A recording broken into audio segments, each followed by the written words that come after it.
साथियों नमस्कार, मैं विवेश आपका अपने परिवार RWA की प्लेटफॉर्म पर हार्दिक दिल से स्वागत करता हूं। आशा करता हूं साथियों आप लोग बहुत अच्छे होंगे और निरंतर तरीके से अपनी तैयारी कर रहे होंगे ताकि जब भी आपका एग्जाम हो आपकी एक सीट सुनिश्चित हो जाए। सभी साथी जल्दी से मेरे साथ लाइव जुड़ जाएंगे ताकि आज के सेशन का बेहतरीन शुभारंभ हम आपके साथ कर सकें। और एक बार सभी ज्ञानी प्राणी मुझे बता दीजिए, सबको मेरी आवाज ठीक आ रही है, हाँ या ना? कैसे हैं आप सभी लोग, बताएंगे फटाफट से। आशीष कुमार कैसे हैं भैया, बताएं। सभी लोग एक बार कमेंट्स कर दीजिएगा और टाइम से समय से आप लोग सभी लाइव आया करो। साथियों जैसा कि आप लोग जानते हैं हम लोग यहाँ पर बात कर रहे हैं एग्रोनॉमी की, और एग्रोनॉमी में आज हमने क्या किया है, पल्सेस क्रॉप को स्टार्ट कर दिया है। अगर हम पल्सेस क्रॉप की बात करें तो हम यहाँ पर ग्रीन ग्राम की बात करने वाले हैं और पिजन पी अर्थात अरहर की बात करने वाले हैं। रवि भाई आवाज वगैरह सब कुछ ठीक आ रही है, बताइएगा एक बार हमें, है ना? तो फटाफट से जुड़िए, आज हम कोशिश करेंगे कि इन दोनों क्रॉप्स को कवर कर ले। ठीक है जी, चलिए देखिए कल हमने आपसे दो बातें यहां पर की थी। कौन कौन सी बातें की थी उनको समझिएगा। देखिए हमने आपको बताया था कि अंकुरण प्रायः दो प्रकार के होते हैं। अगर हम अंकुरण की बात करते हैं, और अंकुरण का मतलब क्या होता है, जर्मिनेशन। मान के चलो आपने क्या किया, किसी सीड की बुवाई की। सीड जानते हो आप लोग, सीड का मतलब क्या होता है, बीज। यदि आपने किसी बीज की बुवाई की तो वो बीज दो प्रकार से अंकुरित होता है। दो प्रकार से अंकुरित होने का मतलब क्या होता है, एक तो होता है एपीजियल और एक होता है हाइपोजियल। और दूसरा क्या होता है, हाइपोजियल। देखिए दोनों में बहुत छोटा सा अंतर है, मैं दोनों बातें आपको बता देता हूं। प्यारे दोस्त, अगर हम बात करें इपीजियल की, कि इपीजियल आखिर होता क्या है, एक सेकंड का वेट करिए, थोड़ा सा पानी पी लेते हैं, फिर हम अच्छे से आगे की ओर बढ़ते जाएंगे। आवाज वगैरह सब कुछ ठीक आ रही है सबको? जल्दी से बताइए। हाँ जी, खत्री, रवि, अनुज, कैसे हैं आप सभी लोग? बहुत बढ़िया चल रही है पढ़ाई लिखाई सबकी? चलिए, हाँ भाई। तो प्यारे साथियों होता क्या है, देखिए अगर हम बात करें इपीजियल की, किसकी बात की जाए, इपीजियल की बात की जाए तो दो टर्म बनते हैं। देखिए जब बीज पत्र, क्या लिखेंगे, जब, काफी सारे लोगों को पता भी होगा, जब बीजपत्र आपका कैसा होगा अंकुरण के दौरान, जब बीजपत्र अंकुरण के दौरान मृदा के बाहर आ जाए या फिर मृदा के ऊपर आ जाए। समझिएगा बहुत अच्छे तरीके से दोनों बातों को, मृदा के बाहर आ जाए, ऐसी कंडीशन में उसको क्या कहा जाएगा, इपीजियल कहा जाएगा। और अगर मैं इपीजियल के उदाहरण की बात करता हूं तो कौन कौन से उदाहरण है समझिएगा। दालों में आपको सबसे ज्यादा जो देखने को मिलेगा वो यही देखने को मिल जाएगा। आप कहेंगे सर दलहनी फसलें, यानी कि कौन सी, खरीफ की दलहनी फसलें, समझते जाइएगा। खरीफ की दलहनी फसलें उसमें आपको देखने को मिल जाएगा। सर और किसमें किसमें देखने को मिलेगा, आप कहेंगे सूरजमुखी, राजमा, ठीक है ना, सूरजमुखी, और किसको याद रखेंगे, राजमा को याद रखेंगे। क्या बात सभी को समझ में आई है, जल्दी से बताइएगा। और अगर मैं बात करूं तो आप कपास को भी याद रख सकते हैं क्योंकि कपास भी आपका इसी में आता है। अच्छा एक छोटी सी बात मैं आपको और बताता हूं। देखिए यह बीज 3 से 4 इंच की गहराई पर बोना चाहिए। यह जो बीज है 3 से 4 इंच की गहराई पर बोना चाहिए।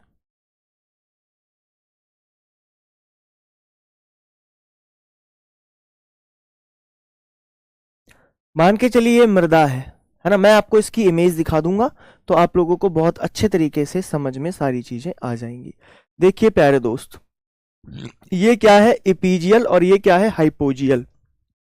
अगर हम सबसे पहले बात करते हैं किसकी, इपीजियल की, तो इपीजियल में क्या हो जाएगा प्यारे साथी, ये देखिए आप लोग जानते हैं बाहर आना, ये चीजें शुरू हो गई, ठीक है। लेकिन अगर हम हाइपोजियल की बात करते हैं तो हाइपोजियल में क्या होता है, इस बात को आप लोग और समझ लीजिएगा।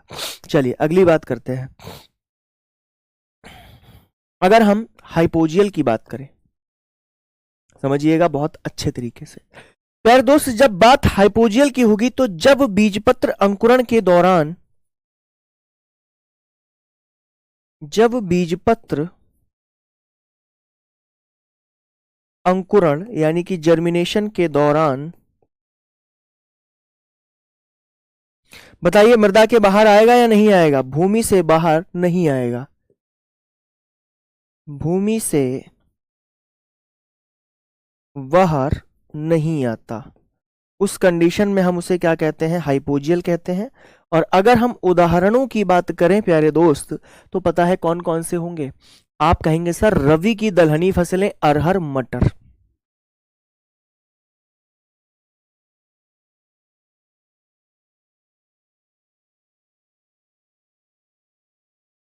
अरहर को ले लो, अगर मैं आपसे कहूं तो यहां पर आप मटर को भी ले सकते हैं, ठीक है ना, किसे ले सकते हो भाई, मटर को भी ले सकते हो। सर कोई और उदाहरण भी होगा क्या है भाई, आप कहेंगे सर अनाज वाली फसलें, क्या लिखेंगे, अनाज वाली फसलें।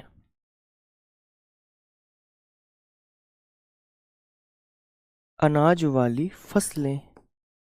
एक बच्चा कह रहा है सर लेट ज्वाइन किया, दोबारा समझा दीजिए। ठीक है प्यारे दोस्त, देखिए अगर हमने किसी बीज की बुवाई की है तो बीजों का अंकुरण सिर्फ दो प्रकार से होता है, नंबर एक इपीजियल, नंबर दो हाइपोजियल। प्यारे दोस्त अगर हम इपीजियल की बात करते हैं, अगर इपीजियल बीजपत्र है, मतलब एक बीजपत्र अंकुरण के दौरान जब मृदा के बाहर आ जाए, ठीक है ना, इपीजियल वाली कंडीशन में क्या होता है, बीजपत्र जो होता है वो अंकुरण के दौरान मृदा के बाहर आ जाता है, उससे हम क्या कहेंगे, इपीजियल।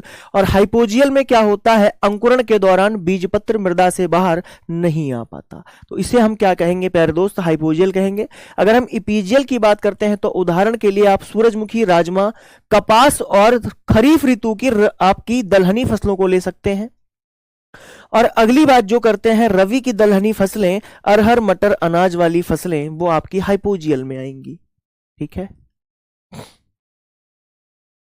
सर कल मैसेज किए थे जवाब नहीं मिला, कौन सा मैसेज किया था, है ना, एक बार लिख के बता दो यहां पर।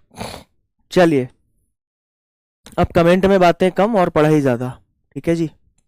बात करेंगे यहां पर हम सबसे पहले दलहनी फसलों में मूंग की। किसकी बात करेंगे, मूंग, जिसको क्या बोलते हैं, ग्रीन ग्राम के नाम से जानते हैं। इसे हम ग्रीन ग्राम कहते हैं या कुछ और कहते हैं, जल्दी से बताओ। हाँ भाई, क्या कहा जाएगा इसको, बिल्कुल ग्रीन ग्राम यानी कि मूंग।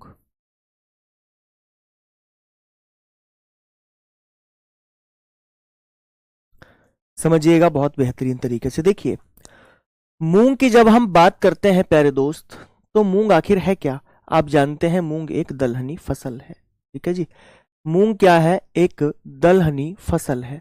और कैसी दलहनी फसल है आप लोग जानते हैं, इस बारे में जल्दी से बताएं, किसी को अगर कुछ बताना हो तो बताएं, थोड़ा बहुत आप लोग भी बोलते रहा करो। देखिए अगर हम मूंग की बात करते हैं तो मूंग क्या है, एक उच्च गुणवत्ता वाली प्रोटीन मूंग, यहां पर इस प्रकार से लिखिएगा, उच्च गुणवत्ता की प्रोटीन इसमें पाई जाती है, उच्च गुणवत्ता प्रोटीन वाली दाल है। और लगभग प्रोटीन इसमें पता है कितनी होती है, आप कहेंगे सर लगभग 25% यहां पर क्या होती है, प्रोटीन होती है भाई। इतनी बात समझ में आई सभी लोगों को,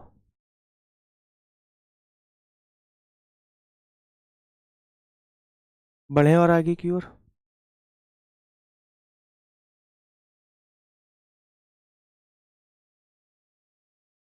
ठीक है मैं एक बार चेक कर लूंगा सागर भाई, ठीक है जी, हाँ जी, कितनी होती है, 25% होती है। इस बात को सभी लोग क्या करिएगा, याद रख लीजिएगा। अच्छा मूंग का सेवन जो है वो घरों में साबुत अनाज के साथ साथ दालों में भी होता है। इसका जो सेवन होगा वो साबुत के साथ साथ दानों के रूप में भी होता है, साबुत व दानों के रूप में।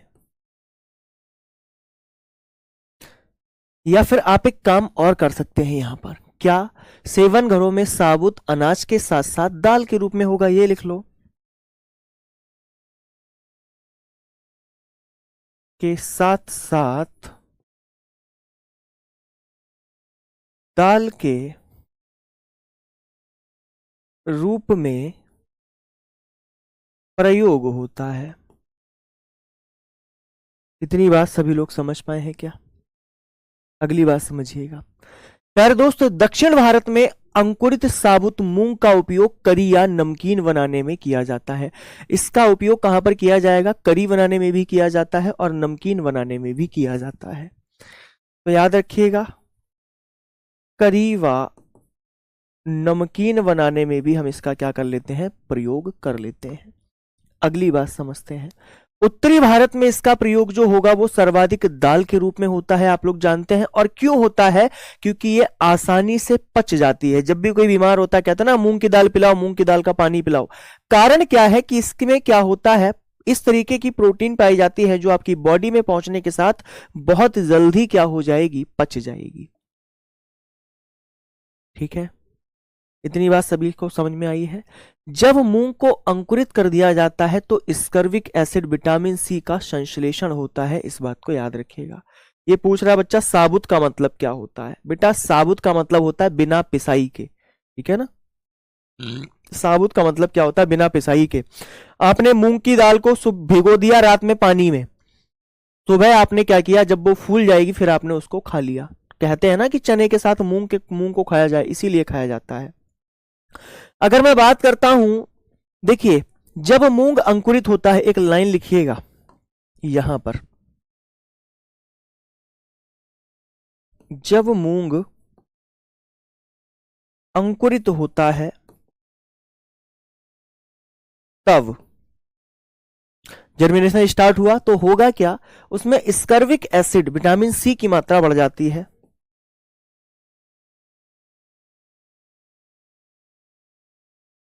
विटामिन सी की मात्रा बढ़ जाती है। और जब विटामिन सी की मात्रा बढ़ जाती है, यानी कि विटामिन सी का संश्लेषण होगा, ये लिख सकते हैं, विटामिन सी का संश्लेषण होता है,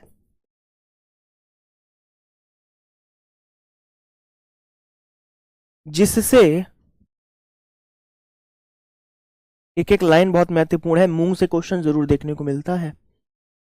हाँ भाई, जिससे राइबोफ्लोविन और थायमीन की मात्रा बढ़ जाती है।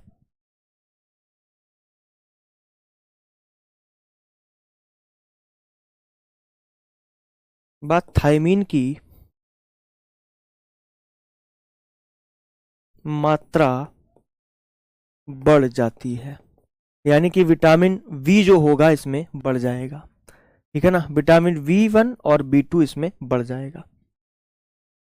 क्या बात सभी को समझ में आई है? अगली बात समझिएगा। देखिए, मूंग का जो उपयोग है वो आपको पता होगा हरी खाद में भी किया जाता है। इसका उपयोग और किसमें किया जाएगा?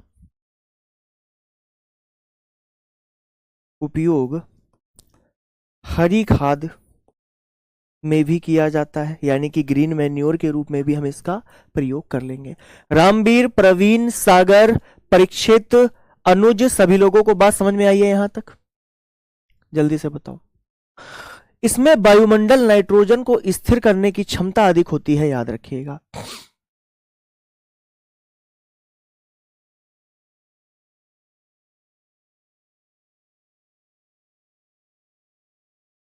इसमें वायुमंडल नाइट्रोजन को दलहनी फसलें क्या करती हैं? स्थिर करने की क्षमता अधिक होती है। हम्म हम्म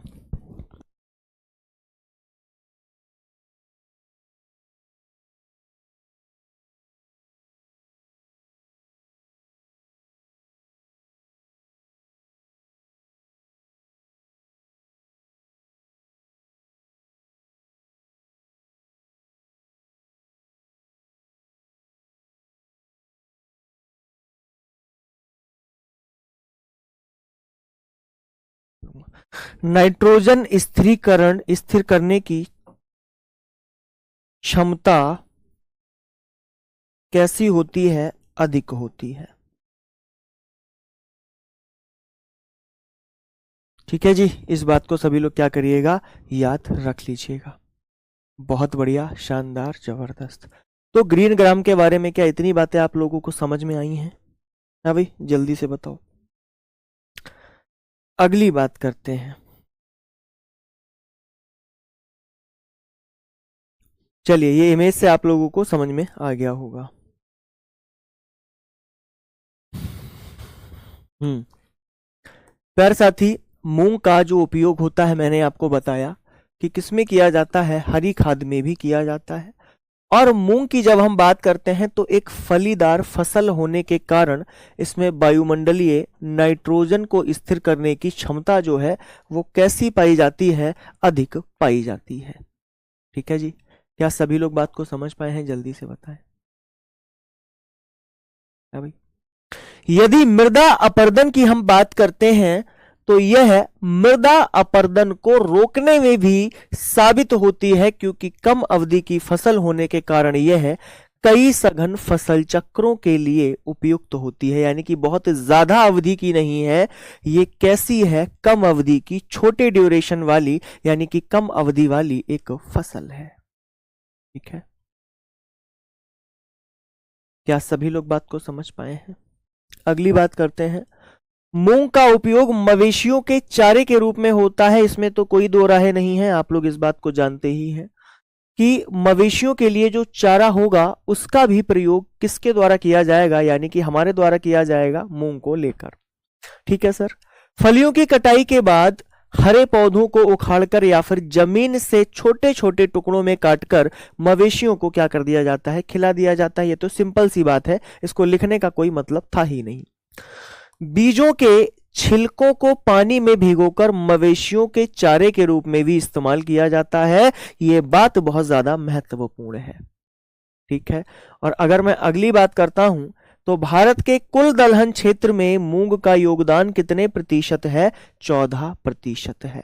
और अगर मैं कुल दलहन उत्पादन में बात करता हूं तो 7% उत्पादन में स्थान है भारतवर्ष का। ठीक है, क्या बात सभी को समझ में आई है? दोबारा से मैं रिपीट करूंगा। देखिए, भारत के कुल दलहन क्षेत्र में मूंग का जो योगदान है वो कितना है? मात्र 14% है।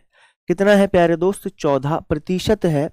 और उसके बाद में अगर मैं बात करता हूं, कुल दलहन उत्पादन में 7% योगदान किसका है? मूंग का है। इस बात को सभी लोग क्या करिएगा? याद रख लीजिएगा। अब हम बात करते हैं मूंग के उत्पत्ति की, कि मूंग की उत्पत्ति आखिर हुई कैसे है। ठीक है, समझिएगा। देखिए, अगर हम मूंग की उत्पत्ति और इतिहास के बारे में बात करते हैं तो एक एक बात को बड़े ध्यान से आप लोग समझते जाइएगा, स्टोरी की तरह। मेरे दोस्त, भारत में मूंग की खेती बहुत पहले समय से चलती हुई आ रही है। मैं सिर्फ बोलूंगा, आप लोग सुनिएगा, उसके बाद में अपने हिसाब से थोड़े से नोट्स बनाने की कोशिश करिएगा।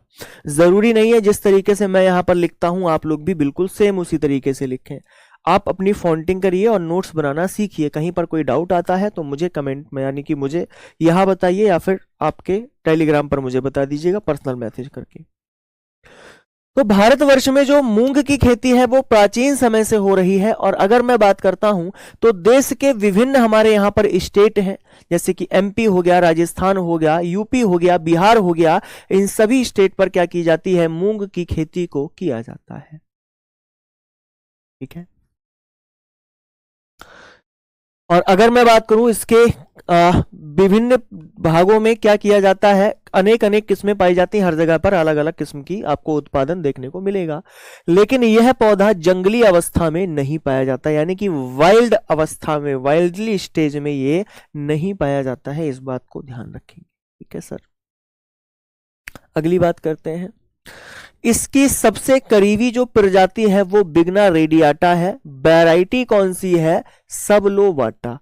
बॉटनिकल नेम ही होता है बिगना रेडियाटा, और सब वैरायटी आप लोग याद रख लेंगे कौन सी हो जाएगी? सबलोवाटा हो जाएगी, जो भारत और इंडोनेशिया में जंगली रूप से उगती है और संभाव्यता मुख्य मूंग की पूर्वज जो है वो बेबीलोन के द्वारा 1926 में बताया गया कि इसके अनुसार मूंग भारत और मध्य एशिया का मूल निवासी है। यानी कि उत्पत्ति स्थान की अगर मैं बात करूंगा तो भारत और मध्य एशिया यानी कि मिड एशिया की बात कर रहा है। इसीलिए आपने पढ़ा होगा कि मूंग का उत्पत्ति स्थान जो है वो क्या माना जाता है, भारत वर्ष को माना जाता है। ठीक है, इन क्षेत्रों में इसकी खेती प्रागैतिहासिक काल से होती चली आ रही है। कौन से काल से हो रही है? प्रागैतिहासिक काल से खेती होती चली आ रही है। अफ्रीका में यह संभवतः हाल ही में उगाई गई है। अफ्रीका में बहुत ज्यादा प्राचीन समय से इसको नहीं उगाया जाता था, लेकिन अब इसे अफ्रीका में भी उगाया जाता है। अब अन्य कई एशियाई और अफ्रीकी देशों में ये फैल रही है, लेकिन अगर हम इसकी बात करते हैं तो ये अब कई सारे देशों में क्या हो रही है प्यारे दोस्तों, फैल रही है। क्या बात को समझ पाए सभी लोग? जल्दी से बताएं। हाँ भाई, कमेंट में मेंशन करिएगा। इसका ओरिजिन और इतिहास यही है, ठीक है ना, ओरिजिन और इतिहास इसका यही है। अब लिखिएगा मूंग का क्षेत्रफल एवं वितरण। क्या लिखेंगे? मूंग का क्षेत्रफल एवं वितरण। साथियों, अगर हम क्षेत्रफल और वितरण की बात करते हैं, वितरण का मतलब क्या होता है? डिस्ट्रीब्यूशन। वितरण का जो मतलब होता है वो मतलब क्या होता है प्यारे दोस्त? डिस्ट्रीब्यूशन इसका मतलब होता है। आप लोग जानते हैं इस बात को। अच्छा, अगली अगर मैं बात करता हूं तो एक बात और याद रखिएगा, मूंग की खेती भारत, वर्मा, श्रीलंका, पाकिस्तान, फिजी जैसे क्षेत्रों में अच्छे तरीके से की जाती है। कहां कहां पर की जाती है? आप कहेंगे सर भारत में, फिजी में, पाकिस्तान में, है ना, और कौन कौन से देश हो जाएंगे? आप कहेंगे सर चीन हो गया, है ना, अफ्रीका हो गई, चीन, अफ्रीका, श्रीलंका आदि देशों में, श्रीलंका आदि देशों में की जाती है।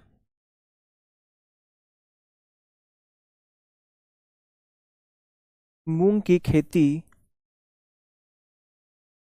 की जाती है। अब हमारे पास जो आंकड़ा है वो थोड़ा सा पुराना है, क्योंकि नए आंकड़ों में क्या हुआ है, हल्का फुल्का सा चेंज हुआ है। 2019 के दौरान, 2019-20 के दौरान 25 लाख टन उत्पादन के साथ इसकी खेती लगभग 46 लाख हेक्टेयर पर की गई थी। ठीक है, अगर हम किसकी बात करते हैं, अपने यहाँ की बात करते हैं। ठीक है, फिलहाल उसको लिखने की आवश्यकता आप लोगों को नहीं है। मूंग की खेती करने वाले भारत के प्रमुख राज्य कौन से हैं, अब ये बताइएगा। भारत के प्रमुख राज्य जो क्या करते हैं, मूंग की खेती करते हैं, लिखिएगा। सबसे पहले तो आता है कौन? एमपी यानी कि मध्य प्रदेश। आप कहेंगे सर फिर आता है राजस्थान, फिर आ जाएगा महाराष्ट्र, फिर आ जाएगा यूपी, फिर आ जाएगा कौन सा? गुजरात। इनको नोट करिएगा। ठीक है, किसी को कोई डाउट हो तो जल्दी से कमेंट बॉक्स में हमें मेंशन करिए, वरना हम बढ़ेंगे और आगे की ओर।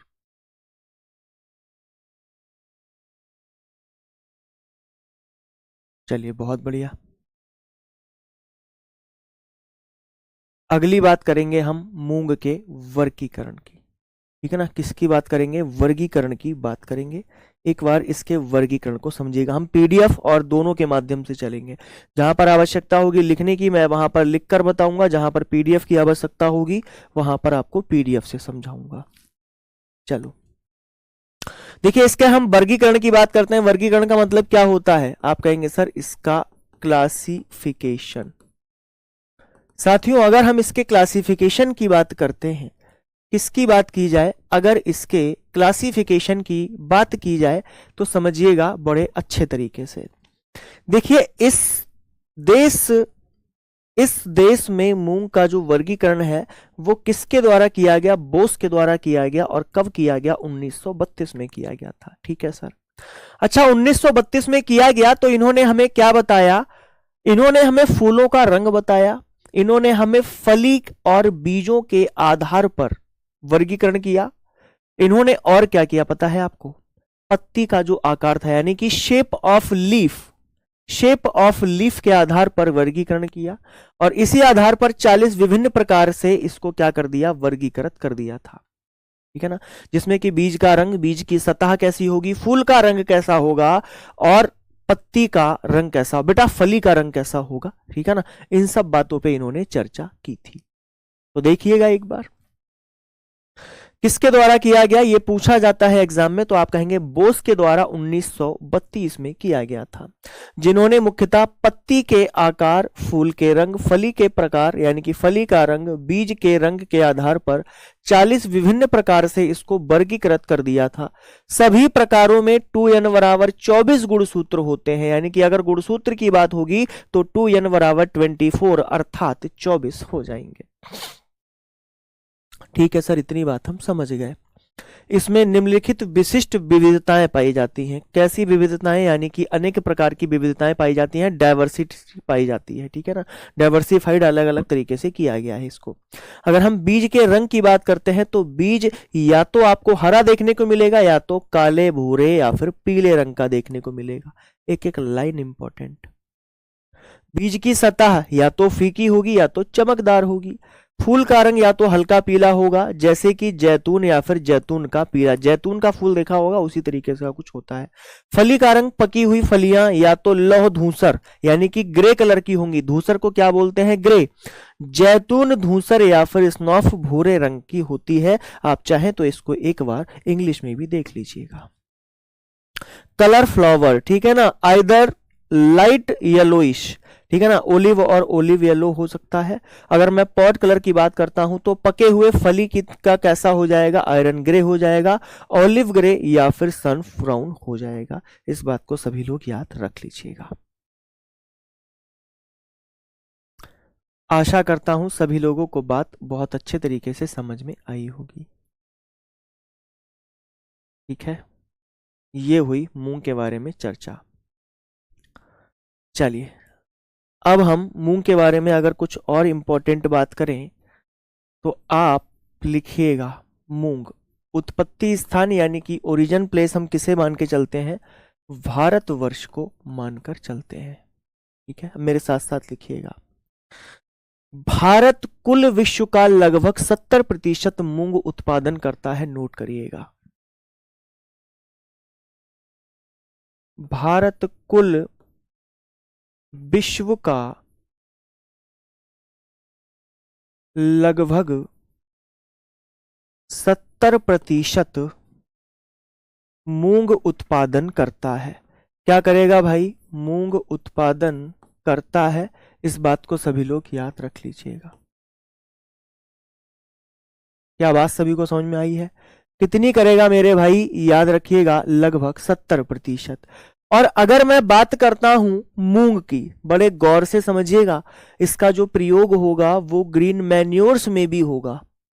ठीक है ना, ग्रीन मैन्योर्स के साथ में अनाज में भी होगा और दाल के रूप में भी इसका प्रयोग किया जाता है। और दाल के रूप में सर्वाधिक प्रयोग इसका इसलिए करते हैं क्योंकि 25% जो प्रोटीन है अवेलेबल किसमें है प्यारे दोस्त? मूंग में अवेलेबल होती है। ठीक है ना,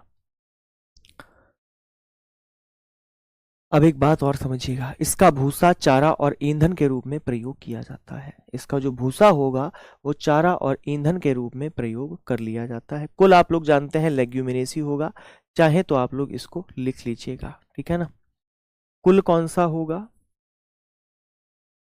लेग्यूमिनेसी होगा।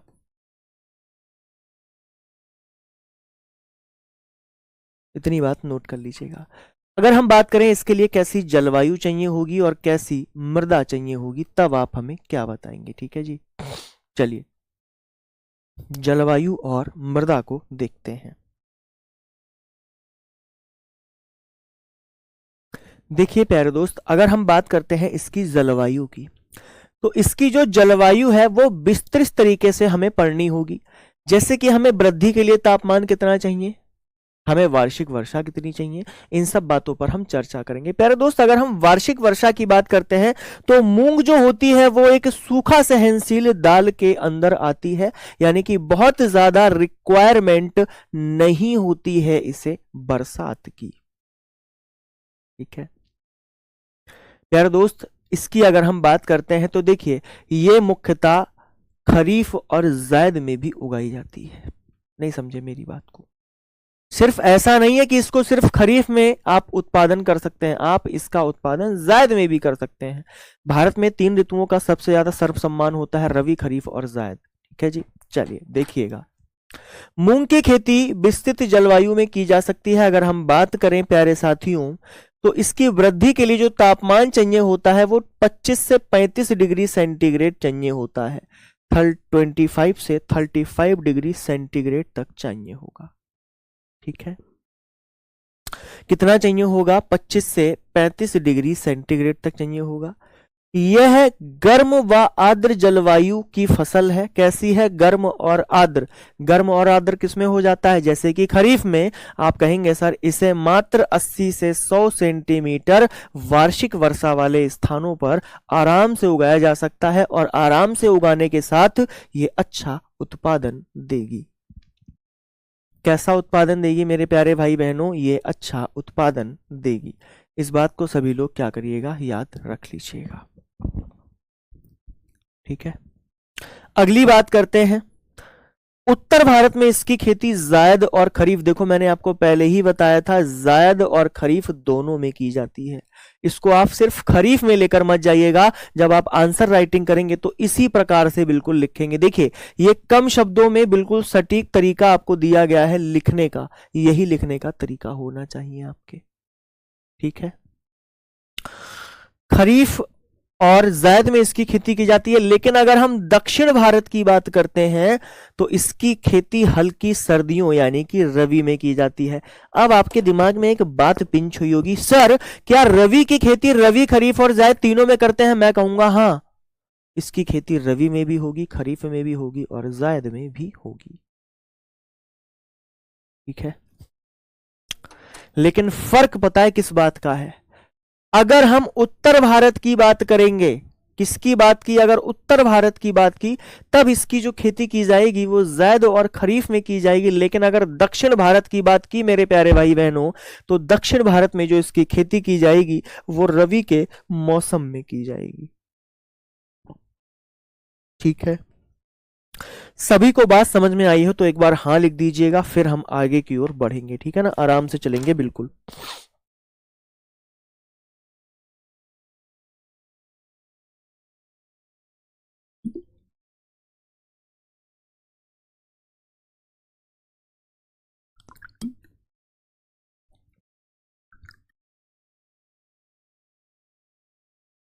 हाँ प्रवीण जी, क्यों नहीं पूछ सकता,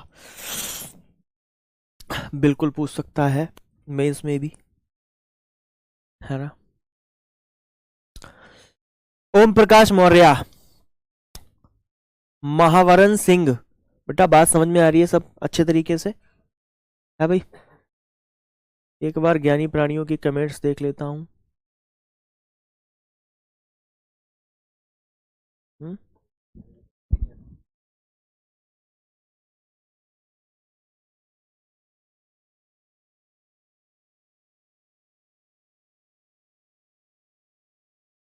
हाँ जी भाई,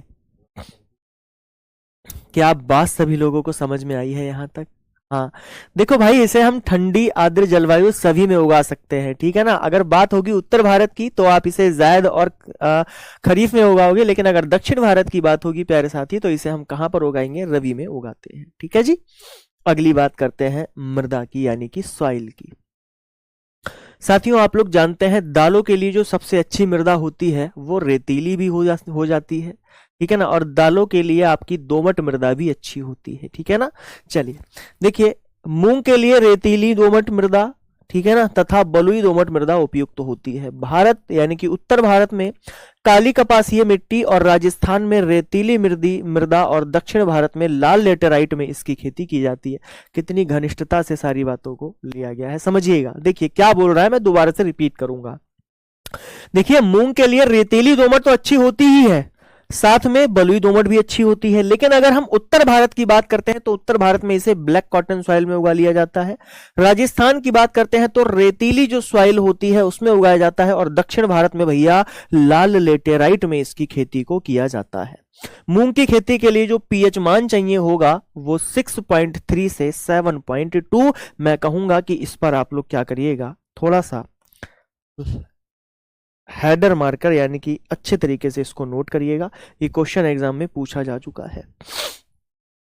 देखिए एक बात आप लोगों से कहना चाहता हूं, जो भी हमारे साथ ज्ञानी प्राणी जुड़े हुए हैं अपने छोटे भाई बहनों दोस्तों को बता देना, ये क्लास टीजीटी और पीजीटी के लिए भी बहुत ज्यादा इंपॉर्टेंट है।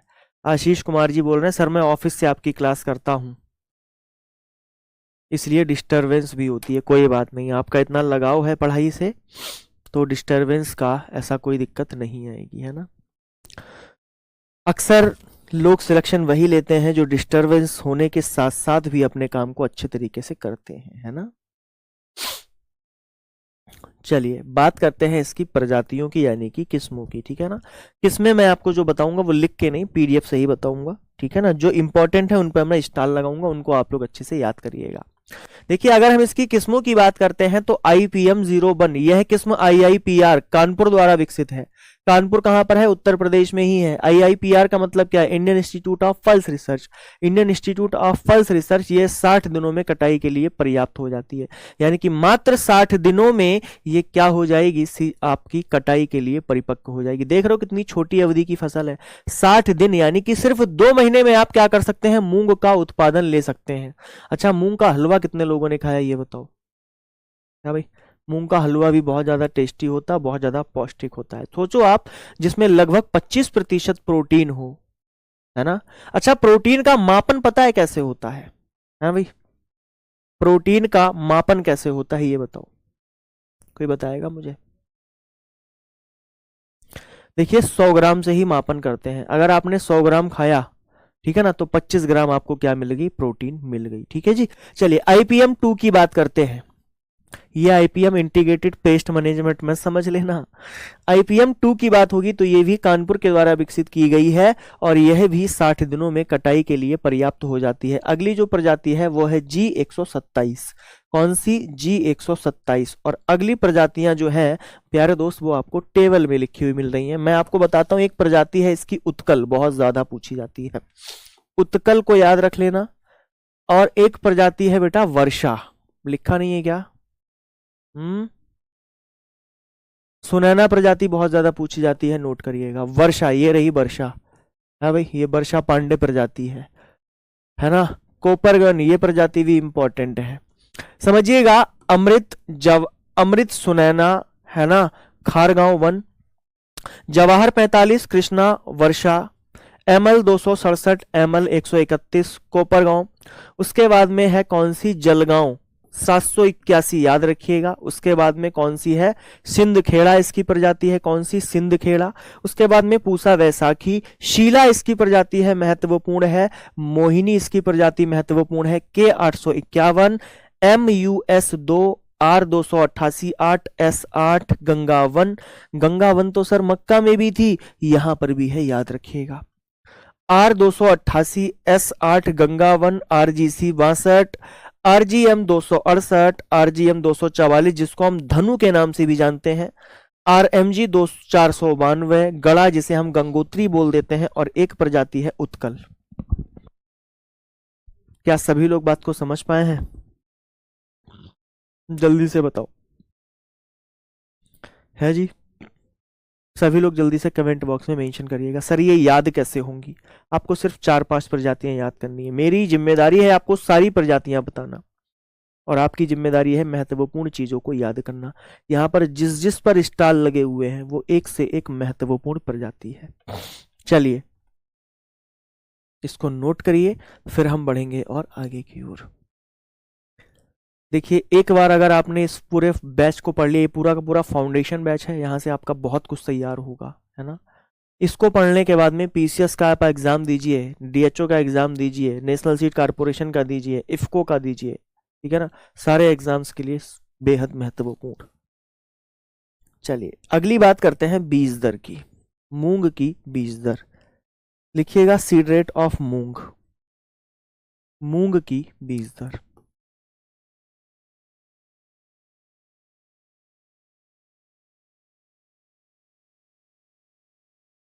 देखिएगा, अगर हम इसकी बात करते हैं सीड रेट की, तो आराम से समझिएगा, दो तीन प्रकार से इसको हम लिखेंगे।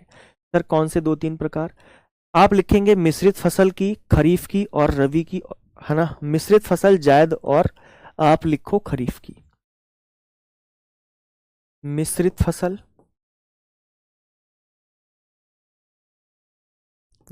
जायद के लिए लिख लो, और किसके लिए लिखोगे? खरीफ के लिए लिख लीजिएगा।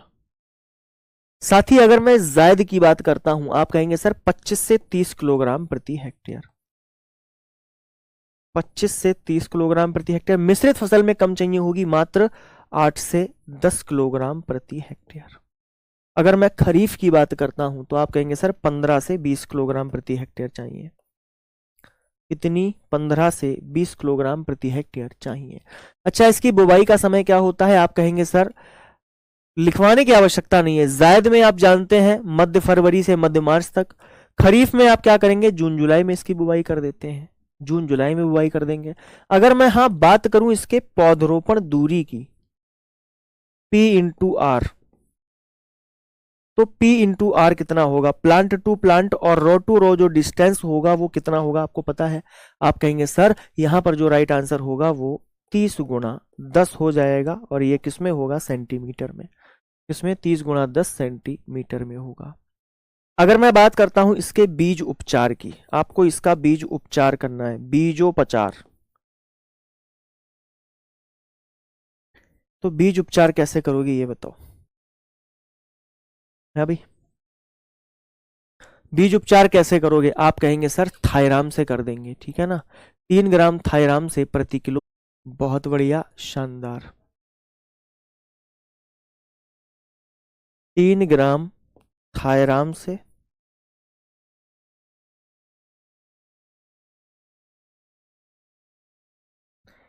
1 किलोग्राम बीज उपचारित करेंगे। बस इतना ही लिख लो, ठीक है।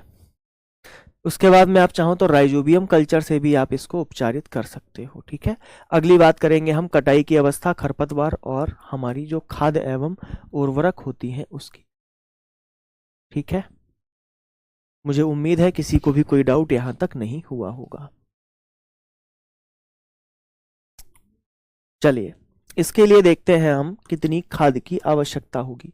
देखिए, अगर FYM की बात आती है, यानी कि गोबर की खाद, फार्म यार्ड मैन्योर, क्या है ये? गोबर की खाद है मेरे भाई।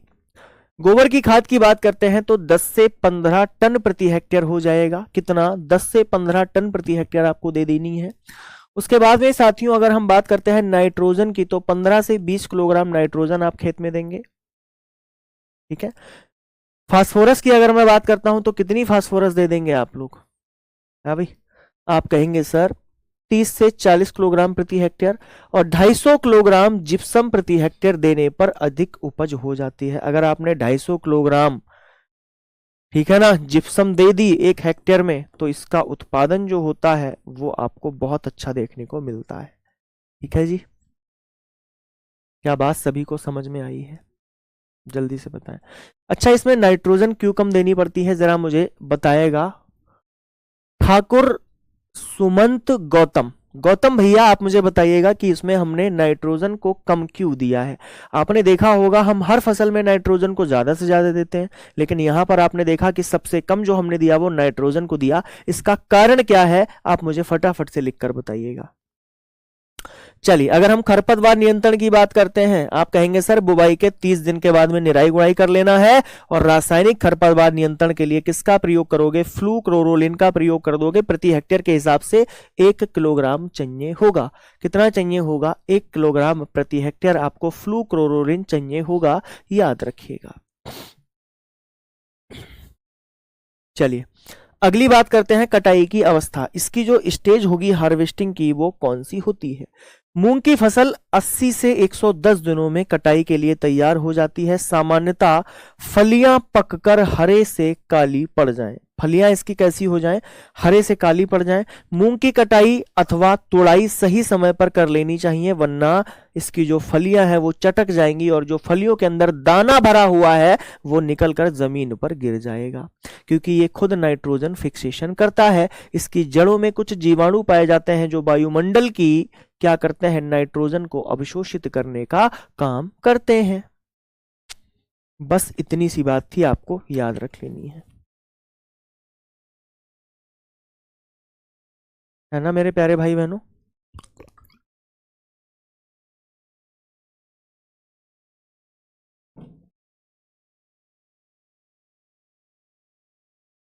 चलिए बात करते हैं इसके प्रमुख उपज की और प्रमुख कीटों की। इसकी जो उपज होती है प्यारे साथियों वो 8 से 10 कुंटल प्रति हेक्टेयर होती है। कितनी? 8 से 10 कुंटल प्रति हेक्टेयर। अब यहां पर उपज में कुछ समझने वाला नहीं है, ये याद ही करने वाला है। भंडारण की बात करता हूं तो दानों में 9 से 10% नमी रहनी चाहिए, और दानों में जब 9 से 10% नमी होगी प्यारे दोस्त, आप इसको क्या कर लेंगे? भंडारित कर लेंगे, यानी कि इसका स्टोरेज कर लेंगे। अगर मैं इसके कीटों की बात करता हूं तो इसमें व्हाइट फ्लाई यानी कि सफेद मक्खी लग जाती है, इसमें भैया श्रृंगे लग जाती हैं, उसमें जैसेड लग जाता है, और पत्ती फुदका रोग आपको, यानी कि पत्ती का फुदका, रोग नहीं, पत्ती का फुदका एक कीट होता है जो आपको देखने को मिल जाएगा। जब कीटों की बात होगी तो हम एंटमोलॉजी में आपको इसका फिगर भी दिखाएंगे, सब कुछ करेंगे, इसका नाम भी बताएंगे कि इसको क्या बोला जाता है। लेकिन अभी हम एग्रोनॉमी के हिसाब से चल रहे हैं, तो एग्रोनॉमी आपको यहीं पर इतनी ही मिलेगी, ठीक है जी। हर चीज को बिल्कुल सटीक चलना है। मुझे याद आ गया, एक बच्चे ने मुझसे यही पूछा था कि सर आपने गेहूं में कुछ छोड़ दिया है। मैंने गेहूं में कुछ नहीं छोड़ा है, जो एग्रोनॉमी के बेसिस के हिसाब से हो सकता है रत्नेश जी, मैंने वो आपको जरूर दे दिया है।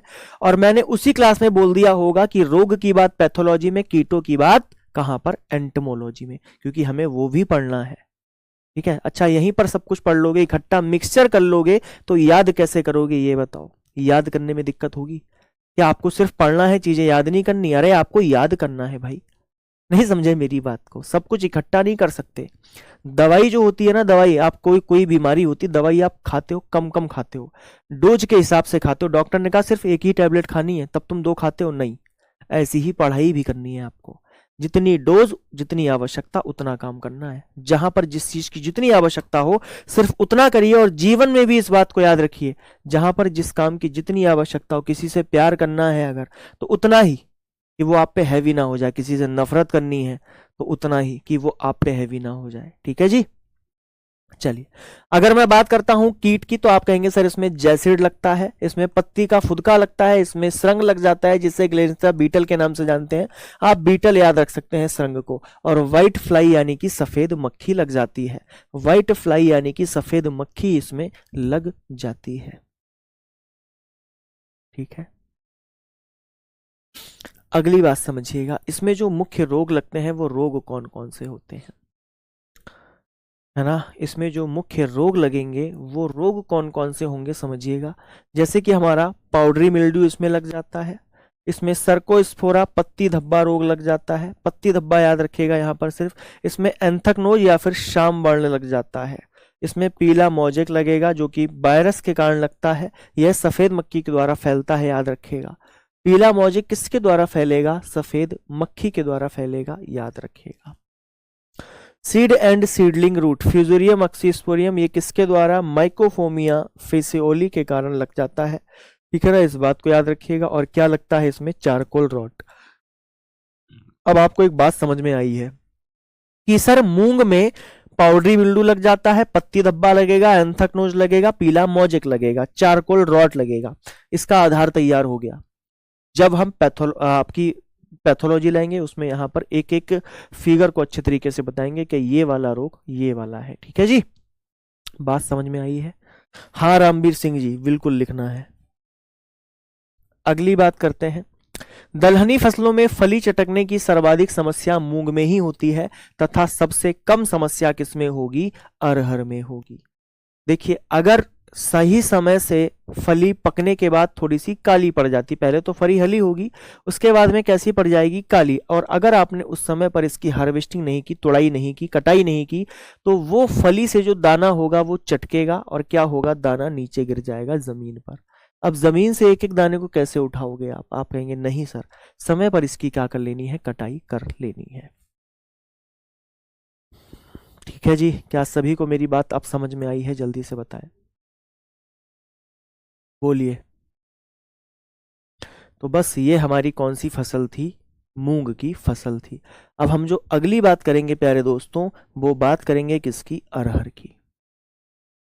ठीक है, किसकी बात करेंगे यहां पर हम, अरहर की बात करेंगे। ठीक है, और जब हम अरहर की बात करते हैं, आप जानते हैं अरहर को किस नाम से जाना जाता है, जल्दी से बताओ। है भाई, बोलो। आप कहेंगे सर इसको पिजन पी के नाम से जानते हैं।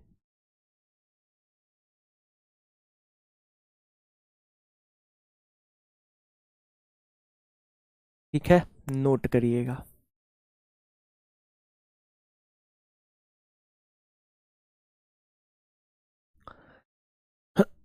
चलिए, अगर हम पिजन पी की बात करते हैं तो इसके बारे में कुछ महत्वपूर्ण चीजों को समझते हैं।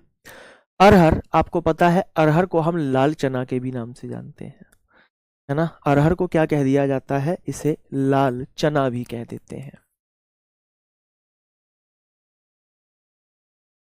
पहली बात तो ये याद रख लीजिएगा। देखिए, अरहर को लाल चना के भी नाम से जाना जाता है, देश की बहुत पुरानी फसल है। चने के बाद अरहर देश में दूसरी बड़ी फसल है। ठीक है ना, चने के बाद अरहर दूसरी भारतवर्ष की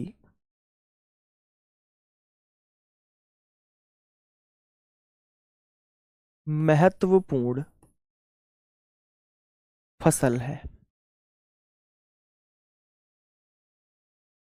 ठीक है, अगली बात क्या है, अरहर देश की दूसरी दलहनी फसल है। यह देश के कुल दलहनी क्षेत्र का लगभग 17%, ठीक है ना, समझिएगा,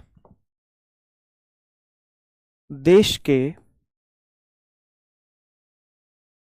कुल दलहनी क्षेत्र का, यानी कि कुल जो दलहन हम उत्पादन करते हैं उसका 17% जो हम उत्पादन करेंगे वो अरहर का करेंगे, इस लाइन का मतलब है। ठीक है, और उत्पादन का 15% है, ये बात भी याद रखिएगा। कुल दाल उत्पादन का कितने प्रतिशत, आप कहेंगे सर 15%। ठीक है जी, कितना प्रतिशत, 15%। क्षेत्रफल की अगर बात होगी कुल दाल के उत्पादन में, है भाई, तो क्षेत्रफल जो रहेगा वो कितना रहेगा, 17%। और जो दालों का कुल उत्पादन है उस उत्पादन में 15% हम किसका उत्पादन करते हैं, अरहर का उत्पादन करते हैं। अरहर के बीज में आयरन आयोडीन भरपूर होता है, याद रखिएगा, इसमें आयरन पाया जाता है, आयरन के साथ में भैया इसमें आयोडीन भी होगा। कौन सा डीन होगा, इसमें आयोडीन भी पाया जाता है, याद रख लीजिएगा। ठीक है, इसके बीज का बाहरी आवरण गिरी अंश पशुओं के दुधारू रूप के लिए प्रयोग किया जाता है, यानी कि इसको पशुओं को भी हम खिला सकते हैं। ठीक है, इतनी बात समझ में आई है।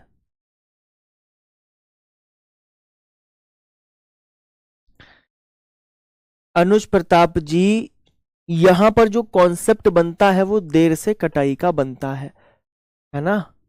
देर से कटाई आप करोगे, सूर्य का प्रकाश पड़ेगा तो फली जो होगी वो कैसी हो जाएगी प्यारे दोस्त, है ना, चटकना शुरू हो जाती है। अगली बात करें, शाकाहारी आबादी के लिए बहुत ज्यादा महत्वपूर्ण है, आप लोग इस बात को जानते हैं। चलिए, बात करते हैं इसके उत्पत्ति की। अच्छा, उत्पत्ति से बात करने से पहले एक बात आप लोग और याद रख लीजिएगा, यह एक दलहनी फसल तो है और फलस्वरूप मिट्टी में नाइट्रोजन का पुनर्स्थापित करने की क्षमता अच्छी होती है। मृदा में नाइट्रोजन को पुनर्स्थापित करने की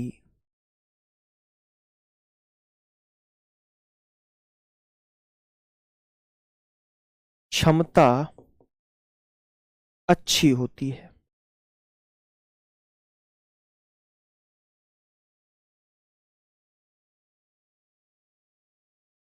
नोट कर लीजिएगा।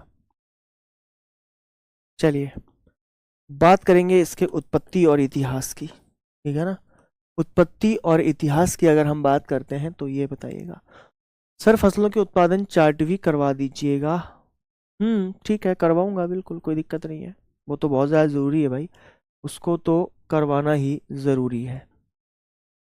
चलिए अगर हम उत्पत्ति की बात करते हैं और उत्पत्ति के साथ में किसकी बात करें, इतिहास की बात करें, प्यारे साथी अगर हम यहाँ पर देखें तो हालांकि भारत में अरहर की खेती 3000 वर्ष से भी अधिक समय से की जाती है। यानी कि अगर अरहर की खेती की बात करते हैं तो 3000 वर्षों से भी अधिक की जाती है। और देश में सबसे व्यापक रूप से उगाई जाने वाली फसल है, आप लोग जानते हैं दालों में सबसे ज्यादा जो प्रयोग होता है वो अरहर का ही किया जाता है। फिर भी यह संदिग्ध है कि भारत में कहीं भी जंगली रूप में पाई जाती है। यह अफ्रीका में नील नदी के ऊपर क्षेत्रों और अंगोला के तटीय जंगली रूपों में पाई जाती है। यानी कि भारतवर्ष में तो नहीं, लेकिन अगर हम बात करें तो नील नदी का जो ऊपर वाला क्षेत्र है और अंगोला के जो तटीय जिले हैं उनमें जंगली रूप से पाई जाती है। इस बात को सभी लोग याद रखिएगा। ऐसा प्रतीत भी हो रहा है और ऐसा है भी। ठीक है सर, इतनी बात हमें समझ में आ गई। अगली बात करें कि अफ्रीका, यानी कि ऐसा प्रतीत है कि अफ्रीका संभवतः इसका उद्गम स्थल है। यानी कि ऐसा माना जाता है सर्वमान्य अवधारणा के अनुसार कि इसका जो ओरिजिन प्लेस है यानी कि उत्पत्ति स्थान है वो कौन सा है, अफ्रीका है। कौन सा है प्यारे दोस्त, अफ्रीका है। और यह है संभवतः जांजीबार भारत और सीलोन के बीच व्यापक करने वाली प्राचीन व्यापारियों द्वारा भारत में लाया गया। किसके द्वारा, आप कहेंगे सर जांजीबार और भारत में जो सीलोन के बीच व्यापार होता था उनके द्वारा इसको लाया गया है। ठीक है सर, बातें थोड़ी सी टफ लग रही हैं, टफ नहीं है।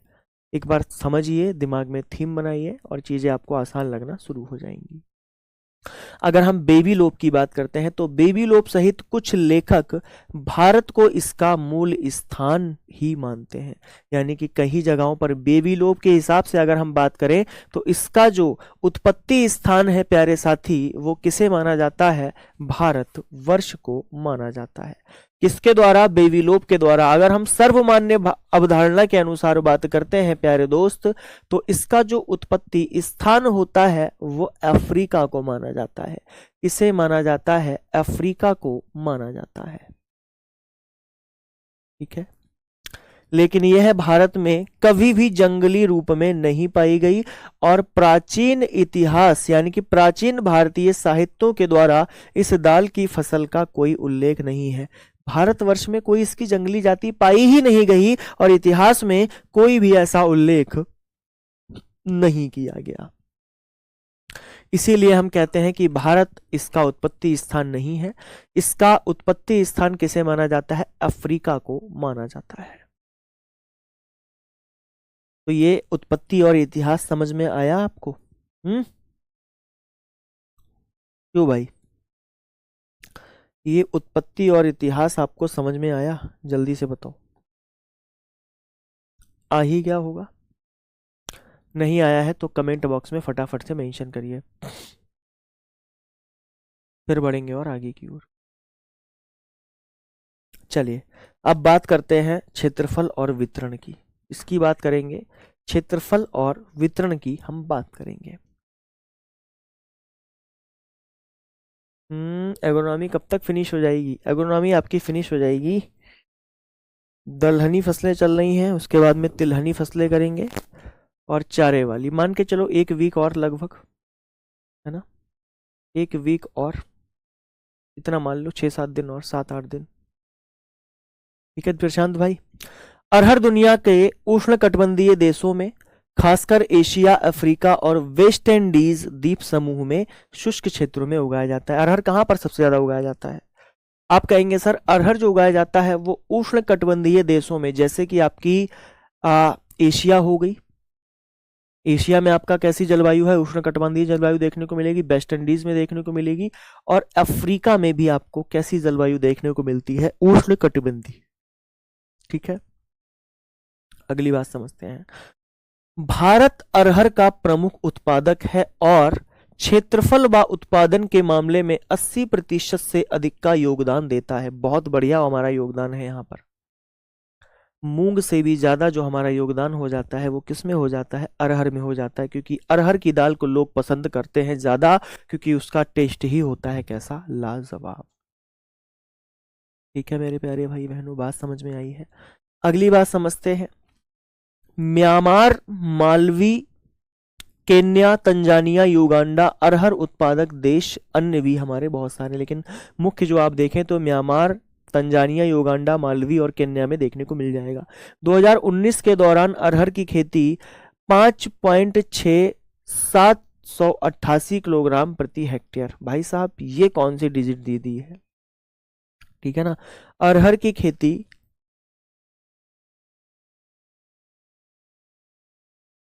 5,06,788 किलोग्राम प्रति हेक्टेयर, मिलियन हेक्टेयर में की गई है।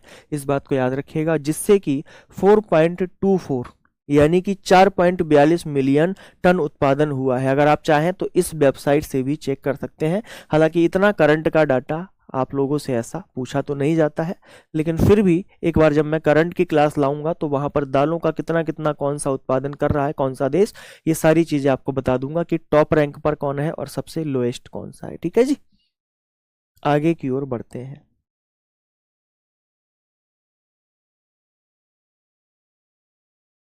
बात करते हैं इसके वर्गीकरण की, ठीक है ना, यानी कि इसके भी क्लासिफिकेशन की अगर हम बात करें तो समझिएगा, 3-4 बातें बस आपको याद रखनी है। केजानस खजान की कई प्रजातियां ज्ञात हैं जो ऊंचाई, आकार और परिपक्वता के समय रंग, फलियां, बीजों के आकार, आकृति में भिन्न होती हैं। यानी कि सबकी ऊंचाई अलग है, रंग अलग है थोड़ा बहुत फलियों का, बीज का आकार अलग है, आकृति थोड़ी देखने में भिन्न भिन्न आपको अलग अलग लग सकती है। ये सभी प्रजातियां उगाई जाती, यानी कि ये सभी उगाई जाने वाली प्रजातियां दो समूह में आती हैं। नंबर एक समूह कौन सा है, केजानस इंडिकास वैरायटी वाइकलर। ठीक है ना, पहला जो समूह है वो कौन सा है, केजानस इंडिकस वैरायटी वाइकुलर।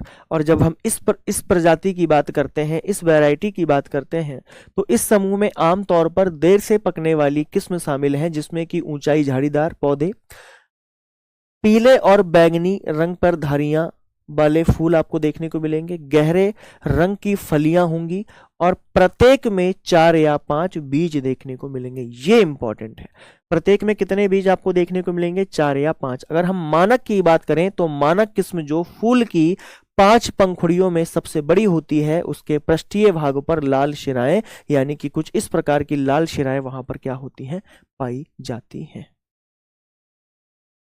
ये होगी किसकी बात, केजानस खजान वैरायटी वाइकोलर की। और जो दूसरा है वो कौन सा है, केजानस खजान वैरायटी कौन सी है, फ्लेवस। ठीक है ना, फ्लेवस, क्या बोला जाएगा, फ्लेवस बोला जाएगा। तो समझिएगा, केजानस इंडिकस वैरायटी फ्लेवस इस समूह में जल्दी पकने वाली, अगर आपसे देर से बात की जाएगी तो वाइकोलर होगा, अगर जल्दी की बात की जाएगी तो फ्लेवस होगा। देर से वाइकोलर और जल्दी फ्लेवस। यह समूह जल्दी पक जाता है और इसके जो पौधे हैं वो छोटे होंगे, इसके फूल जो हैं वो पीले होंगे, फलियां सादी होंगी और 2 से 3 बीज वाली होंगी, यानी कि इसकी फलियों में 2 से 3 होंगे, वहां पर 5 देखने को मिल रहे थे। दानों का जो समूह होगा उनके अंतर्गत लगभग सभी किस्में 2n बराबर 22 गुणसूत्र रखती हैं। कितना, 2n बराबर 22 गुणसूत्र रखती हैं, यानी कि 2n बराबर 22। ठीक है जी, क्या बात सभी को समझ में आई है, जल्दी से बताएं हाँ या ना, बोलिए फटाफट से।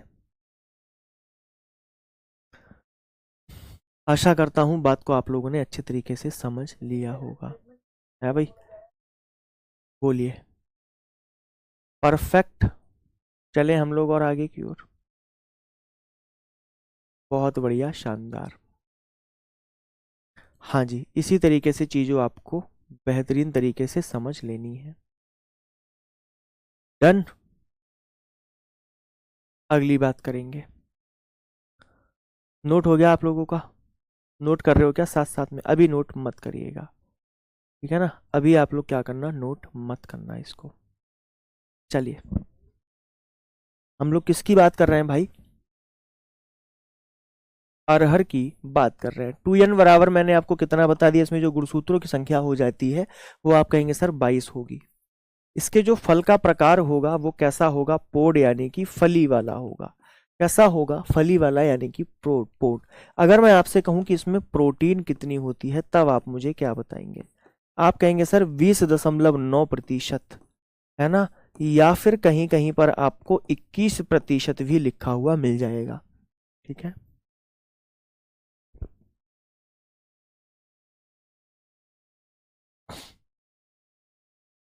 ठीक है जी, है ना? ओके, अभी पहले पढ़ाई करिए बहुत अच्छे तरीके से। अगली बात समझिएगा प्यारे दोस्त, अरहर को रक्षक फसल के रूप में भी जानते हैं और मृदा क्षरण को रोकने का भी काम करती है। केजानस कजान इसका बॉटनिकल नेम होता है, उसको बताने की आवश्यकता नहीं है। बात करेंगे जलवायु और मृदा की। इसकी जलवायु कैसी है और मृदा कौन सी चाहिए होगी? अगर हम इसकी जलवायु की बात करते हैं प्यारे साथियों, तो लिखिएगा, अरहर की वृद्धि के लिए आपको जो तापमान चाहिए होगा वो कितना चाहिए होता है, पता है आपको? हाँ भाई, देखिए जलवायु की बात करें तो आर्द्र व शुष्क जलवायु की फसल है, पहले तो ये लिख लो। आर्द्र व शुष्क जलवायु की फसल है। और अगर हम इसके तापमान की बात करें कि इसके लिए हमें कितना तापमान चाहिए होगा, तब आप हमें क्या बताएंगे? आप कहेंगे सर इसके लिए लगभग 30 से 35 डिग्री तापमान सबसे उपयुक्त रहता है। 30 से 35 डिग्री सेंटीग्रेड, ठीक है ना? बढ़े और आगे की ओर। अगर हम आपसे कहें कि इसके लिए कितनी वार्षिक वर्षा उपयुक्त होगी, एनुअल रेनफॉल, तो एनुअल रेनफॉल आप हमें क्या बताएंगे? बोलो भैया। तब आप कहेंगे सर अगर हम वार्षिक वर्षा की यहाँ पर बात करते हैं तो हमें 70 से 100 सेंटीमीटर वार्षिक वर्षा वाला क्षेत्र चाहिए होगा। 70 से 100 सेंटीमीटर, नोट कर लीजिएगा। ये इस तरीके से मैंने थोड़ा सा शॉर्ट में आपको लिखकर बता दिया है। अगली जो हम बात करेंगे वो बात करेंगे प्यारे दोस्त मृदा की, यानी कि सॉइल की, ठीक है? हाँ भाई, चलिए बताइएगा मृदा कौन सी अच्छी होगी इसके लिए, ठीक है?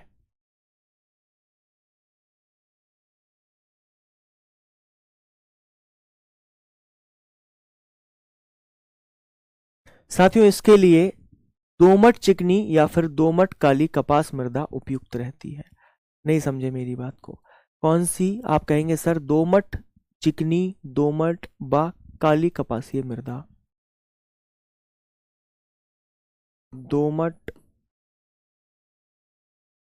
चिकनी दोमट या फिर काली कपासीय मृदा जो होगी, यानी कि ब्लैक कॉटन सॉइल भी इसके लिए महत्वपूर्ण होती है। क्या बात सभी को समझ में आई है, बताइएगा? हाँ भाई, ठीक है। और अगर मैं बात करता हूं, हाँ जी, अगर मैं बात करता हूं पीएच कितना चाहिए, तो आप मुझे क्या बताएंगे? आप कहेंगे सर 6.5 से 7.5।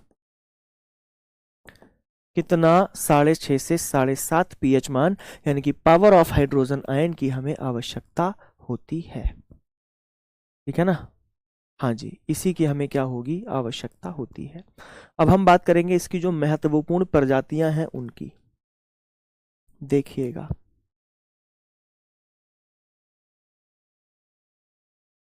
यहां तक तो सभी लोगों को बात अच्छे तरीके से समझ में आ गई होगी।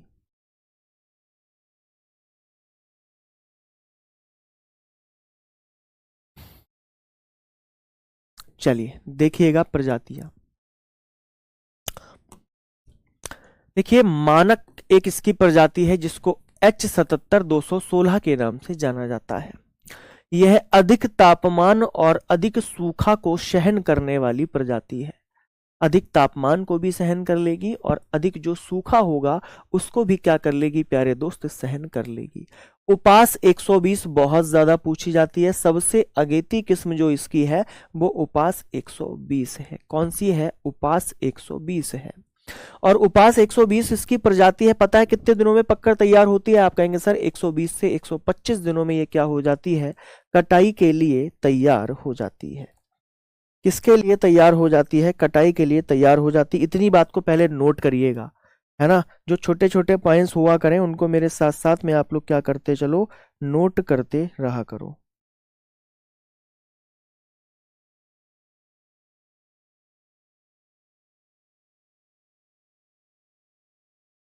बोलिए, समझ में आ गई मेरी बात? किसी को कोई डाउट तो नहीं हुआ यहां तक? अगली बात समझते हैं। एक प्रजाति है जिसका नाम है प्रगति, ठीक है ना। ICPL 87 के नाम से जानते हैं। किस नाम से जानते हैं इसे? ICPL, ठीक है ना। 100 नहीं, सिर्फ 87 के नाम से जानते हैं। ICPL 87, ICPL 87 याद कर लीजिएगा, पूछी जाती है। इसमें भैया उकठा रोग नहीं लगता है भाई। इसमें कौन सा रोग नहीं लगता है? आप कहेंगे सर इसमें उकठा रोग नहीं लगता है ना। उकठा रोग को क्या बोलते हैं? विल्ट प्रतिरोधी होती है, रेसिस्टेंट टू विल्ट। क्या बोला जाता है उकठा को? विल्ट रेसिस्टेंट होती है, याद रखिएगा। ICPH 8 यह प्रथम संकर किस्म है किसकी? अरहर की, जो इक्री सेठ हैदराबाद के द्वारा 1991 में विकसित की गई थी। ठीक है, 1991 में इसको विकसित कर दिया। और किसके द्वारा? इक्री सेठ के द्वारा। इक्री सेठ भैया कहां पर है? हैदराबाद में है। ठीक है, अगर मैं ICPL की बात करता हूं तो ICPL 80 880 39 किस्म किसकी है? अरहर की है। ग्वालियर 3, पूसा शारदा, पारस प्रभात, पूसा 33, पूसा 855, पूसा 992, NP 15। इन प्रजातियों को आप क्या करेंगे? याद रखेंगे। अगली जो प्रजातियां हैं वो है अगेती मध्यम आपकी प्रजातियां। ठीक है जी, चलिए अगेती प्रजातियों की अगर मैं बात करता हूं तो कौन कौन सी हैं देखिएगा। ठीक है, आप कहेंगे सर पूसा 120, पूसा 88, पूसा 33, पूसा अगेती, प्रभात, आजाद, दुर्गा, ICPL 84 031 और उसके बाद में प्रगति जिसे हम क्या बोलते हैं? IPF 87। जागृति भी एक प्रजाति है जिसको IPF 87 कह दिया गया है। अगर मैं मध्यम किस्मों की बात करता हूं तो मध्यम किस्मों में जवाहर, अरहर 4, टाइप 21, आशा, ICPL 87 119 के नाम से भी इसको जानते हैं, है ना। डॉक्टर ठाकुर सुमित, बेटा ये नहीं पूछा जाएगा कि ये कहाँ विकसित कर दिया है आपसे। GWA क्या बोल रहे हो तुम, है ना। प्रजातियां हैं अलग अलग जगहों से विकसित कर दी जाती हैं। ठीक है, पूसा वाली दिल्ली से हो जाती हैं, है ना। चलिए अगर मैं बात करता हूं किसकी? देरी से बोने वाली जो किस्में हैं वो सिर्फ दो किस्में आपको याद रखनी है, एक तो बहार और दूसरा पूसा 9। बहार और पूसा 9 संकर किस्में हैं। PPH 4, ICPH 8 और बीज दर कितनी हो जाएगी? 15 किलोग्राम प्रति हेक्टेयर। मिश्रित फसल के लिए कम चाहिए होगी, 6 से 8 किलोग्राम प्रति हेक्टेयर चाहिए होगी। कितना? 6 से 8 किलोग्राम प्रति हेक्टेयर चाहिए होगी। अगर ऐसा कुछ मिलता है तो वो भी मैं आपको बता दूंगा। ठीक है ना, प्रजातियां हैं, बहुत सारे इंस्टीट्यूट हैं वहां से निकाल दी जाती हैं, है ना। देखिए अब आप कहोगे सर आपने तो हमें बहुत सारी प्रजातियां यहाँ पर लिखवा दी, बता दी, लेकिन इनमें से इंपॉर्टेंट कौन सी है? देखो एक बात मैं आपको बताता हूँ, इंपॉर्टेंट तो सारी हैं, नकार नहीं सकते। लेकिन हाँ इतना मैं जरूर बताता हूँ, जब आप देखोगे ना जागृति तो आपको याद जरूर आएगा कि सर ने हमें ये बताया था। एक प्रश्न आएगा प्रजाति से, परेशान मत हो, और वो भी तुम्हारा सही हो जाएगा। कुछ ऐसी इंपॉर्टेंट प्रजाति ही वहां पर पूछी जाती है। ठीक है, तो अगर हम बीज दर की बात करें तो कितनी बीज दर हो जाएगी? 15 किलोग्राम प्रति हेक्टेयर। और अगर हमने मिश्रित फसल के साथ इसको बोया तो कितनी हो जाएगी? 6 से 8 किलोग्राम प्रति हेक्टेयर। कितनी हो जाएगी? 6 से 8 किलोग्राम प्रति हेक्टेयर हो जाएगी। बढ़ते हैं और आगे की ओर। चलिए, आपसे बात कर रहा है टाइम ऑफ सोइंग की।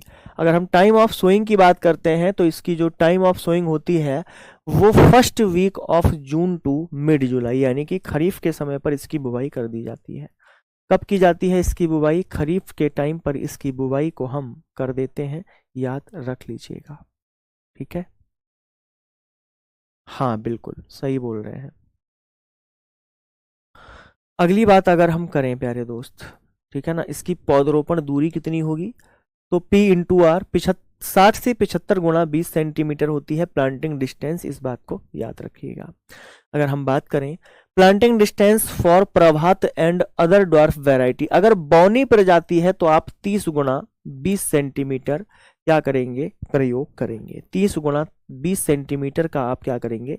अंतरण रखेंगे और क्या कर देंगे? इसकी बुवाई को कर देंगे।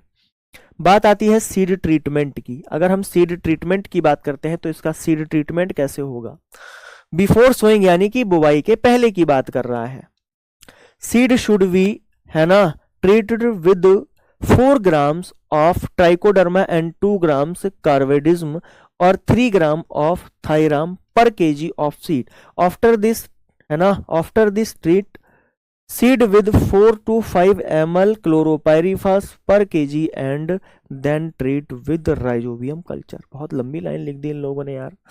देखिए यहां पर इस बात का मतलब ये है, इस बार हिंदी में भी देख लेते हैं, पीडीएफ आपको हिंदी में ही मिलेगी वरना कंफ्यूज हो सकते हो। खरपतवार नियंत्रण तो बाद की बात है।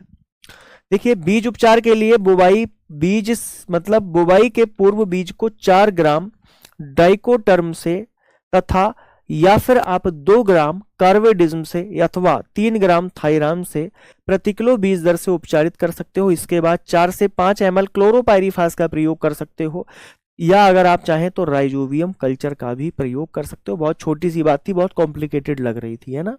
जितना कॉम्प्लिकेटेड तरीके से लिखा था उतनी कॉम्प्लिकेटेड बात है नहीं। ठीक है सर, इसकी खाद और उर्वरक देख लो। 10 से 15 टन लगभग आपको सभी दलहनी फसलों में देखने को मिल जाएगा। अच्छा, 10 से 15 टन का रीजन ये है कि बहुत ज्यादा नाइट्रोजन की आवश्यकता नहीं है, तो बहुत ज्यादा गोबर की खाद हम यहाँ पर नहीं देते हैं। उसके बाद में अगर हम नाइट्रोजन की बात करें तो नाइट्रोजन आप जानते हैं ये दलहनी फसलें क्या कर रही हैं? नाइट्रोजिफिकेशन पहले से कर रही हैं।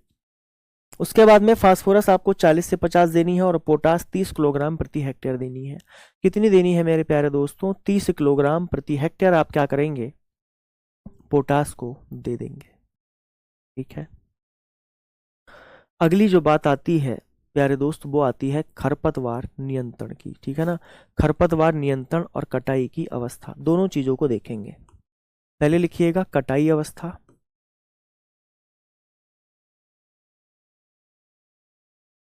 अगला लिखिएगा खरपतवार नियंत्रण।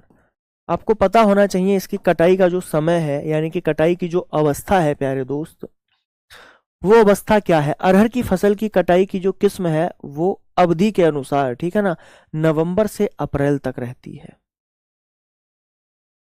किस्मों के अनुसार अवधि होगी और कहां से कहां तक होती है आपको पता होना चाहिए कि इसे हम नवंबर से अप्रैल तक ले सकते हैं।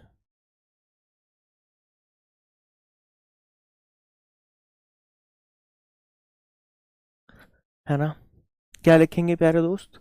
बहुत महत्वपूर्ण चीजें हैं, अच्छे से समझिएगा। आप कहेंगे सर अगर हम बात करें तो नवंबर से अप्रैल तक इसकी कटाई कर देते हैं। नवंबर से डिपेंड ऑन वैरायटी होगा, ठीक है ना। खरपतवार नियंत्रण कैसे करोगे? देखिए बुवाई के 20 से 25 दिन बाद और 50 से 55 दिन बाद निराई गुड़ाई कर देनी है। बुवाई के 20 से 25 बा 50 से 55 दिनों के बाद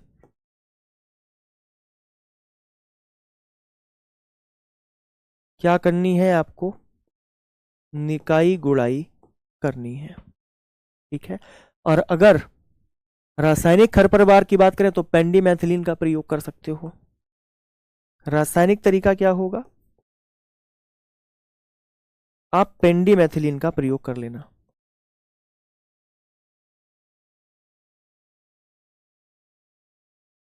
पेंडिमेथिलीन का प्रयोग करें। बात सभी लोग समझ पाए हैं? बोलिए फटाफट से।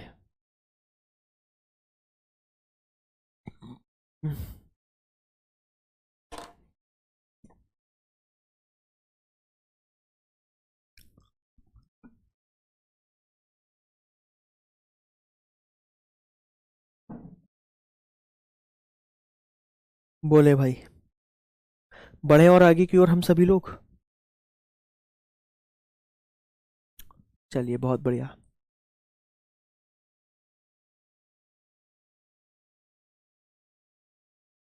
खरपतवार नियंत्रण आप लोग समझ गए हैं।